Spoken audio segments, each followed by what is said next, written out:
నమస్తే అండి యూట్యూబ్ మిత్రులందరికీ. చాలా మంది నాటేషన్ మిషన్ అనగానే ఫెయిల్యూర్, 6 వర్ష కష్టం, ఫెయిల్యూర్ పెద్ద కష్టం, అది వేయాలంటే పెద్ద పుల్లు సక్సెస్ లేదట అని అంటూ ఉంటారు. చాలా మంది అదే అనుకుంటారు, కానీ అది రాంగ్ అండి. 100% 100కి సక్సెస్. జాగ్రత్తగా నర్సరీ పోసుకోవాలి. మన నారు బీకే పైసలు సగం పైసలు పెట్టుకుంటే నారు వేయడం జరుగుతుంది. చెప్తా ఉన్నా, ఎందుకంటే ఈ అన్నవాళ్ళు కూడా 20 ఎకరాలు 20 ఎకరాలు వేస్తూ ఉంటుంది నాటు. అతను కూడా లాస్ట్ ఇయర్ చాలా మంది కూలీల కోసం తిరిగినా కూడా దొరకక నాటు 40 రోజులకి వేయడం వల్ల పెద్దది కూడా చాలా ఇబ్బంది పడ్డాడంట. సో ఈ ఇయర్ మిషన్ తీసుకొచ్చుకొని పక్క రైతుల దగ్గర తీసుకొచ్చి చూసి మిషన్ తీసుకొచ్చి చాలా వేసింది. దంటు కూడా చాలా మనసులో వేసిన దానికంటే చాలా దంటు బాగా వచ్చింది.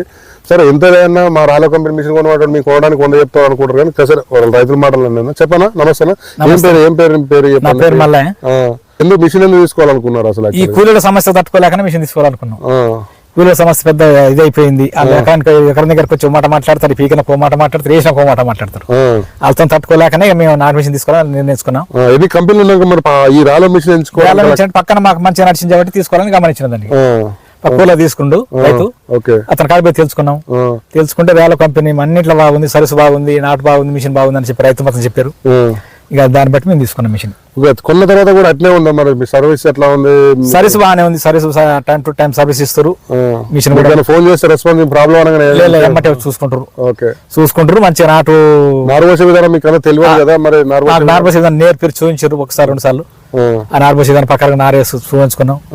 మేము ఒక పెట్టుకుని పోయించుకొని. ఎంతమంది మీరు 20 ఎకరాలు పోయింది కదా, మీరు రోజుకి ఎంతమంది ఎన్ని ఎకరాలు పోసేది నారు? రోజుకు ఒక 3-4 ఎకరాలు పోసేది. ఇద్దరం రోజుకు 3-4 సాయంత్రం వరకు 3 ఎకరాలు అయిపోయింది. ఎన్ని ఎకరాలు వేసే రోజు? ఒక 2.5 నుంచి 3 ఎకరాల మధ్య 3 ఎకరాలు. మాకు సొంత శాల కాబట్టి మా శాలకు మేము ఇక ఇద్దరమే కాబట్టి కొంచెం 20 ఎకరాల పేరు ఎంత ఖర్చు వచ్చింది మీకు? ఎకరానికి ఎన్ని లీటర్ల పెట్రోల్ అవుతుంది? ఎంత ఖర్చు వస్తుంది? ఎకరాకు ఒక 2 లీటర్ల పెట్రోల్ అవుతుంది. పెద్ద ఖర్చు కూడా ఏం లేదు, మన చేతి కష్టమే. సరే, మనసులో వేసిన దానికంటే చాలా మంది వేసేటప్పుడు దీన్ని ఎక్కిరిస్తారు. ఎడం కొడుతుంది, సార్ ఎడం కొడుతుంది, చేను ఎక్కడంగా ఉంది అంటారు. కానీ ఒక్కసారి అప్పుడు చూసిన రైతులు ఇప్పుడు వచ్చి అరే మిషన్ నాటు బాగుంది, మనసులు వేసిన దానికన్నా మిషన్ నాటు బాగుంది అని చెప్పేసి అందరు ఇప్పుడు రేయాలని అవగాహన చేసుకుంటారు. మిషన్ తోనే ఏమంటే సరే ముందు నుంచి చూడాలని చెప్పి మేము కూడా అన్నాం. దంటు ఎట్లా వస్తా ఉంది? దంటు బాగా వస్తుంది. అసలు చేను ఒకసారి ఫోటో చూస్తేనే అది పరిశాన్ అవుతారు జనం. ఆ గంట చెట్టుంది మన ఒకటి దుబ్బెట్ట పిడికి నిండా దుబ్బు. ఓకే, దానికంటే ఖచ్చితంగా వడ్ల బస్తాలు ఎన్ని క్వింటాలు, కనీసం ఎన్ని 2 క్వింటాలు 5-6 బస్తాలు? ఇంతవరకు మనం ఫస్ట్ ఇది కాబట్టి ఇంతవరకు మనం కాంట చూడలేదు. ఎటువంటి ఎకరం మీద ఒక 5 బస్తాలు ఎక్కువ వస్తాయని చెప్పి రైతు కూడా చెప్పిండు. లింగోట రైతు కూడా చెప్పిండు, తిమ్మన రైతు చెప్పిండు. ఎకరా మీద మినిమం ఒక 8-10 బస్తాలు ఎక్కువ వస్తుంది. 100% మీరు కూడా నమ్ముతా ఉన్నారు? మేము కూడా నమ్ముతా ఉన్నాం, 100% నమ్ముతున్నాం దీన్ని. చాలా మంది ఈ నారు వేయడం కష్టం అనుకొని భయపడుతుంటారు, ఇంకోటి నడపడం కష్టం అంటారు. వాళ్ళకి ఏం చెప్తారు మీరు? ఎట్లా? చాలా ఈజీగా నడుస్తుంది, నడపడం ఏం కష్టం ఏం లేదు. అదే మన గుంజుకొని పోతాం, గుంజుకోపోతుంది. నడపడం ఇట్లా నడపడం కూడా మంచిగా ఉంది, ఈజీగా నడపడం మంచిగా ఉంది. మర్చిపోయి లోడ్ ఏమంటది, అది లాక్కొని వెళ్ళిపోతూనే ఉంటది. ఎన్ని రైతులు కూడా కొనుక్కోవచ్చు మినిమం. చాలా 10 ఎకరాల వరకు అయితే కొనుక్కోవచ్చు. పెట్టుకుంటే సరిపోతుంది. రెంట్ నడిపించుకుంటే దాన్ని నడిపోవచ్చు. ఒక 60-70 ఎకరాల దాకా వేసుకోవచ్చు.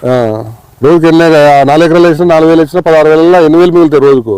4,000 16,000 అంటే ఒక మనిషికి ఒక 8 విత్తనాలు తీసేసినా 12,000 13,000 దాకా మిగులుతుంటాయి. వేసుకున్నా మిషన్ అప్పు పెడతాయి. చూసి నమ్మిన తర్వాతనే ఇట్లాంటి అన్న వాళ్ళ దగ్గర నమ్మిన తర్వాతనే మిషన్ తీసుకోండి, ఇబ్బంది ఏం లేదు.